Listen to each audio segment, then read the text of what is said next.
torcida nacional hoje, quem fez, eu diria.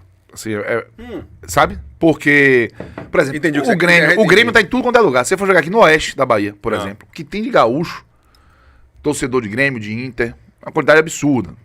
Você não considera o Grêmio uma torcida nacional. E olha que o Grêmio tem uma torcida imensa, né? Muito maior que a do Inter. Quais seriam as torcidas devidamente nacionais do Brasil? Rapaz, antes da gente ir com o thumb e começar o programa. Boa pergunta, eu vou lá. Flamengo, Corinthians, Palmeiras? Palmeiras. Eu colocaria São Paulo e Vasco. São Paulo e Vasco. São as 5 pra mim. São os 5 Aí alguém vai dizer, e o Botafogo e o Fluminense? Botafogo, velho, do Rio é o menor. É porque o critério de nacional, e eu tô com você, não tô nem discordando, mas o critério de nacional, como é que a gente vai validar? É presença relevante? Porque assim, presença tem. Não, presença a gente mas a tem presença também, relevante isso, exatamente. Mas é uma presença pequena. Todo lugar que você vai ver que Bahia joga, que o Vitória joga, você vê um torcedor. Claro. Então assim, isso mas é presença. É diferente de você ter um Flamengo que lota estádio em qualquer lugar do país. É isso. Então, no duro, pegando pelo viés da Fonte Nova, quando eu vejo os jogos que eu vou cobrir contra os visitantes, eu vejo Corinthians, um negócio absurdo, Flamengo, não vou nem comentar, São Paulo. Palmeiras e São Paulo. Esses 4. O Vasco... Vem a galope ali na 5ª posição. Mas seria meu top 5. Mas já teve já mais. Já teve mais engajamento. Hoje, a área de visitante desses 4 aqui, e Flamengo... E eu vou dizer, viu? Flamengo e Palmeiras têm me chamado mais atenção do que o Corinthians. Apesar do... E a torcida do Corinthians tem a questão do comportamento. Mas de volume, normalmente os 3 anéis ali do setor sul ali ficavam dedicados a visitante. O Vitor A dizendo, me surpreende ao Palmeiras, mas os sucessos sucessivos são um indicativo. Ele também fala que o Vasco até uns anos atrás, mas caiu muito. Fabrício Lima, São Paulo, aliás, que hoje não ocupa mais que um anel na área de visitantes. Bicho, São Paulo, quando vem em peso pra cá. Eu quero lembrar, a última vez eu me choquei, mas foi o jogo de noite. Barradão tava lotado. Tava, né? Barradão tava lotado. O Herbert Moraes dizendo que Flamengo é nacional e mundial. Velho, eu não vou dizer mundial, mas o time mais nacional do Brasil é o Flamengo. O Flamengo. Né? Isso aí, esquerda, até porque na pesquisa o Flamengo só não lidera o tamanho da torcida na região sul, por região do país. Até porque no sul do país é extremamente bairrista. Aí o Grêmio e dificultou a entrada lidera a região do sul. país. Eu, sinceramente, não sou adepto daquela máxima que nordestino de coração torce pro time da sua região. Paixão, pra mim, transcende qualquer barreira, inclusive a geográfica. Inclusive, Pedro, o Otávio Essa, que é um torcedor do Flamengo, é baiano, filho de um torcedor do Bahia, né, que Deus o tenha, ele tem inclusive uma relação muito forte com o pai, né, e ele é Flamengo, ele é um dos caras mais chatos do Flamengo que eu conheço. Você tem ideia, ele vai para os Estados Unidos, voltou, se o Flamengo classificasse, ele voltava para ver os filhos e ia de novo para os Estados Unidos só para ver as quartas de final contra o PSG. É nessa pegada. Todos os mundiais... Também, né? Graças a Deus. Amém. Mas o que eu tô querendo dizer é o seguinte, ele é muito chato, ele é muito Flamengo. O filho dele se chama Arthur, só pra você ter ideia. Por causa de um tal de Zico? Então, ele não é Bahia por causa de um tal de Zico, velho. O pai dele fez de tudo pra ele ser Bahia, levou pra estádio. Ele até simpatizava com a torcida do Bahia começar a encher o saco do Flamengo, que é normal também. Mas ele tinha essa relação com o Bahia muito forte, ia pra muito jogo do Bahia, só que Zico não deixou. Zico construiu uma idolatria que pegou muita gente. Então, assim, não dá pra... E Fabrício... pra debater a isso, Globo assim, não impulsionou de maneira o Flamengo simplista, só sabe? porque a maioria de lá era flamenguista, porque o Flamengo era o maior time que tinha, velho. O Flamengo já tinha uma grande torcida antes mesmo de Zico. Só que Zico é responsável pela maior geração de flamenguistas do mundo e isso acabou acontecendo um efeito dominó. O que o Flamengo da década de 80 fez, gente, nenhum outro clube brasileiro fez, não. Ser campeão da maneira que foi, jogando o futebol que tinha, com os grandes craques que tinha. Né? O Flamengo ganhou 80, Júnior, Nunes, Zico. O Flamengo ganhou 80, 82, 83, 87. Pois em termos nacional, 87 a Copa União, o módulo verde, enfim, depois em 10 anos ele foi 4 vezes campeão nacional. Além do Libertadores e Mundial e do 81. Mundial. Pois é, então esquece. E a seleção brasileira jogou um futebol bonito com Zico sendo um dos protagonistas. Perfeito. 82 e um futebol competitivo 86 também. Então você tem, e o Flamengo ainda conseguiu o título de 92 campeão do Campeonato Jonas Brasileiro. BBMP. Meu irmão, olha aí seu linguajar e me desculpe, você pode até discordar, mas velho, o cara pode torcer pro time que ele quiser. Sabe, eu já dei esse exemplo aqui e vou falar de novo e pra você, Jonas. Meu avô é Fluminense do Rio, era Fluminense do Rio, né, que Deus o tenha. Por quê? Porque na época que ele poderia ir de férias pra o Rio visitar um tio dele, Cássio, ele se hospedava, sabe onde? Nas Laranjeiras. E ele viu o time do Fluminense treinar. Meu padrinho é gremista. fervoroso de ter cadeira cativa no Olímpico e na Arena, sabe? Então, assim, poderia torcer para esses dois times tranquilamente, porque você só pode escolher um time na vida, né? Na vida você só tem um time. Parece, né? Meu pai é Bahia, minha mãe é Vitória. Eu vou fazer o quê? Eu tenho que escolher um. Então eu poderia ter sido Bahia se meu pai fosse mais dedicado ao ofício. Sim.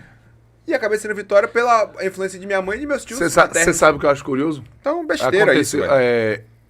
Eu uma vez fui pro Canidé com meu irmão, assisti Bahia e Portuguesa. O Bahia deu 1-0. Gol de Souza no rebote do chute de Jones. Foi em 2012. E na volta, passamos numa McDonald's, chegando no Tatuapé. Na época eu mesmo morava no Tatuapé. E a gente, na McDonald's, quando parou, tava com a camisa do Bahia, né? Visitante, tudo. A moça do drive fez camisa do Bahia. Teve jogo do Bahia que hoje teve. Imagina. Ah, veja. Aí eu falei assim, legal, porque ela, pô, meu filho é Bahia. Eu falei, que massa, que vocês são de onde? É daqui de São Paulo. Ele nunca foi em Salvador. Falei, seu filho, não, ele viu na figurinha, no álbum de figurinha, o Bahia, gostou, virou torcedor, já doente pelo Bahia. Diz que o menino era tipo adolescente, na época de 2012, que era doente pelo Bahia, nunca pisou. Eu achei ótimo. Já pensou? Eu dizer que os paulistas não podem torcer pra time de fora, e o gaúcho que apareceu torcendo pro Bahia também. Pois é. Que virou até matéria pro próprio perfil do Bahia. O próprio Bahia publicou isso. O cara nunca veio em Salvador, mas é Bahia. Aí não pode também. Thiago Moura, Pedro normalizando o viralatismo no futebol. Não é viralatismo não, velho. Me desculpe, não tem nada a ver. Paixão não se mede por fronteira geográfica, não. O cara vai torcer pra quem ele quiser, esqueça. E a galera perguntando aqui por que o Santos não é maior. Porque o Santos foi gigantesco na década de 60, tá? E não existia a mesma proporção de transmissão de futebol naquela época dos anos 60 que tinha em 80. O Santos é de uma cidade menor do que o do Flamengo, que era no Rio de Janeiro. Tudo isso é contexto, gente. Tudo isso é contexto, então me desculpem. Mas se você discorda, beleza. Mas não venha com ofensa não, tá? Só isso que eu peço. Pegou o gancho daquela pesquisa de maior torcida do Brasil. E aí a gente tem agora essa pesquisa feita, né, pelo IPEC, mostrando por região que os clubes do Nordeste têm as torcidas mais fanáticas e engajadas, viu, gente? Olha aí. É uma nova edição da pesquisa sobre as maiores torcidas do Brasil, conduzida pelo Instituto Ipsos IPEC, em parceria com o jornal O Globo, recebeu um dos debates mais acalorados do país. Qual clube detém a maior legião de apaixonados? Os dados divulgados em 2025 atualizam o cenário nacional e revelam mudanças marcantes que vão além das arquibancadas, envolvendo identidade, geografia e comportamento dos torcedores. Mas aí essa é com relação às maiores torcidas. A gente não tem ainda não a das mais apaixonadas, né? Acho que tá lá embaixo, não? Veja aí, essa é a da maior torcida do Brasil. Aqui, ó. Traçou o perfil do torcedor brasileiro. Os mais engajados são, em sua maioria, jovens. Tá aqui. Isso.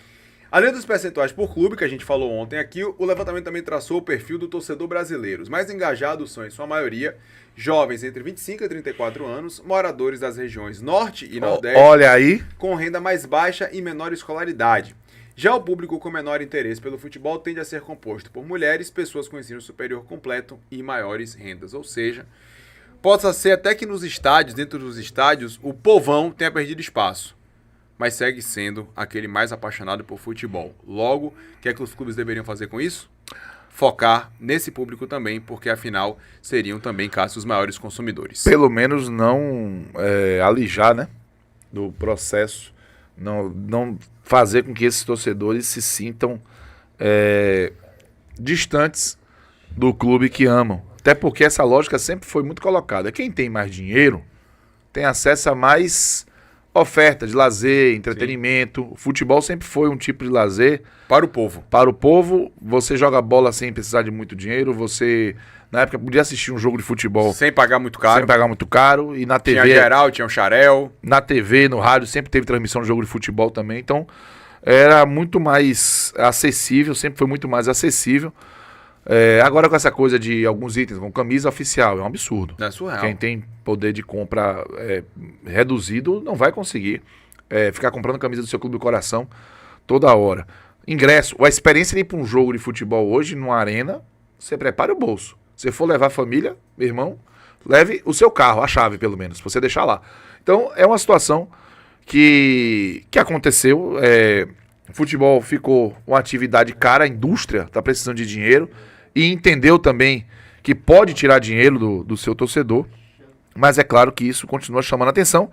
E eu não sei, Pedro, aí é talvez entender da pesquisa se o fato das regiões norte e nordeste terem essa questão da dificuldade na projeção de classe, né? Tipo de renda per capita, e isso influencia no resultado de ser norte e nordeste os mais engajados, porque quem tem menos poder aquisitivo também são os mais engajados, ou se existe de fato uma relação além dessa de questão de identidade, que eu acho bem possível também, né? De você reforço de identidade. O Nordeste sempre foi, por exemplo, o Norte deve passar por isso também, né? Em sua proporção, sempre foi deixado, uma sensação que foi deixado de lado, de que era uma coisa periférica no país, e aí você com seus elementos, né, identitários como clube de futebol, acaba também criando um vínculo forte também nesse aspecto. Mas tá aí, essa pesquisa inclusive do IPEC, da Globo, do Globo e do IPEC, é muito boa. Ela só tem um detalhe, né?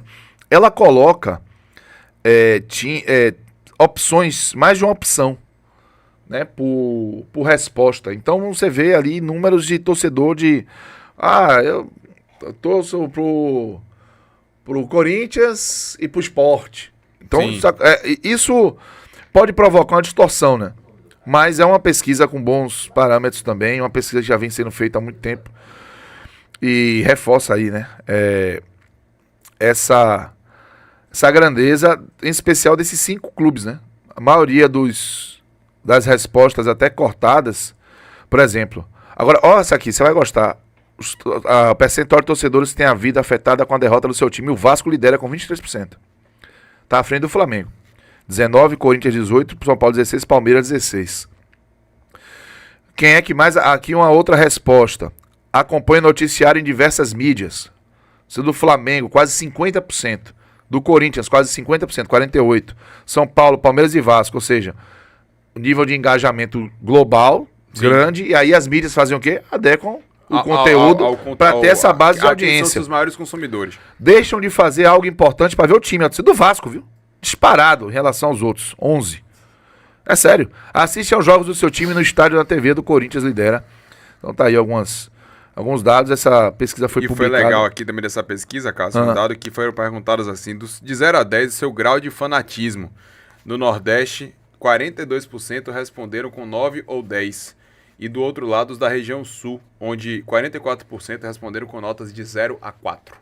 Muita coisa. Então, a gente é apaixonado por futebol, mesmo tem a pesquisa para provar que o Nordeste é apaixonado por esse esporte bretão. Detalhe, viu? Eu não tenho nem a amostragem anterior, mas eu tenho a sensação de que, como as mulheres estão cada vez mais ocupando um espaço que sempre foi delas, mas que muitas vezes lhes foram negados, né? Esses espaços, elas estão crescendo. Então você vê assim, quanto você considera fanático pelo seu time? 6,5 homens e 5,8 mulheres. Então você tem uma proporção muito próxima e a média de idade continua garantindo o fanatismo até os 24 anos, ia ser aos 24, né?